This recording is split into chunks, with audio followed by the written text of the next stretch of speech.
আমার কাছে অনেকেই মেয়ের খবর জানতে চান প্রতিদিন। আমরা হাসি মুখে আছি, আমরা আনন্দে আছি, বলো বাবা। হ্যাঁ।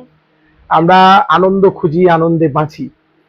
আর এর মাঝেই জীবন, কষ্ট আছে, যন্ত্রণা আছে, দুঃখ আছে, সবের মাঝখানে আমরা জীবনকে এখনো আমরা খুব হ্যাপি।